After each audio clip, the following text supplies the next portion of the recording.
நல்ல காரமாக ஒரு கத்திரிக்காய் ஃப்ரை செய்து பார்க்கலாம்.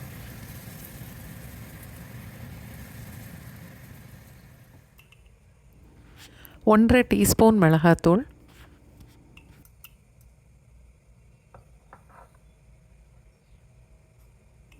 ஒன்றரை டீஸ்பூன் காஷ்மீர் மிளகாத்தூள்,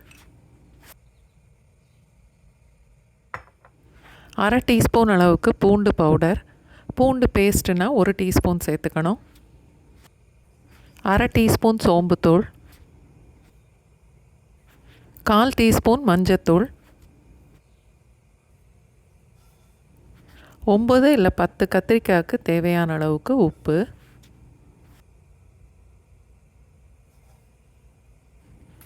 எல்லா பொடியும் சேர்த்து நல்லா கலந்து வச்சிடணும்.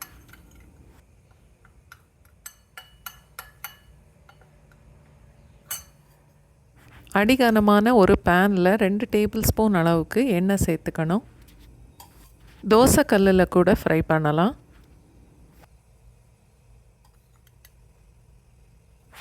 1.5 2 டீஸ்பூன் அளவுக்கு மசாலா பவுடரை எண்ணெயில் சேர்த்துட்டு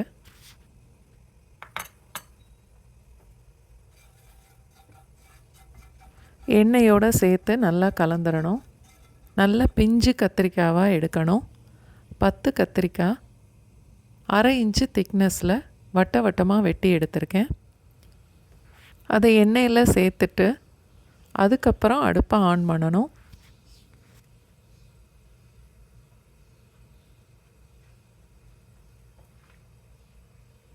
கேஸ் ஸ்டவ்வில் பெரிய பர்னரில் மீடியம் ஃப்ளேமில் வச்சு ஃப்ரை பண்ணால் கரெக்டாக இருக்கும். 2-3 தடவை கத்திரிக்காவை திருப்பி விட்டு நல்ல ப்ரௌன் ஆகிற வரைக்கும் வறுத்து எடுக்கணும்.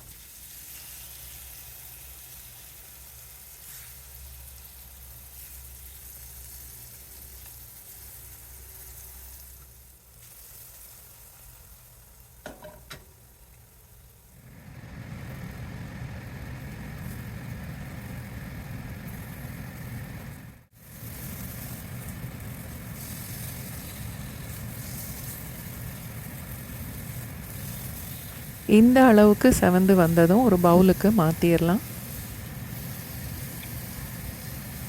ஒரு பேப்பரை வச்சு இந்த பேனில் ஒட்டி இருக்கிற மசாலாவை தொடச்சி எடுத்துடணும். இல்லைன்னா மிச்சம் உள்ள கத்திரிக்காய் வறுக்கும்போது இந்த மசாலா எல்லாம் தீஞ்சு போயிடும். மிச்சம் இருக்கிற எல்லா கத்திரிக்காய் துண்டுகளையும் இதே மாதிரியே வறுத்து எடுத்துடலாம். இன்றைக்கி நான் எடுத்திருக்கிற மசாலா பொடி அளவுக்கு 45லேருந்து 50 பீஸ் கத்திரிக்காய் வறுத்து எடுக்க முடியும்.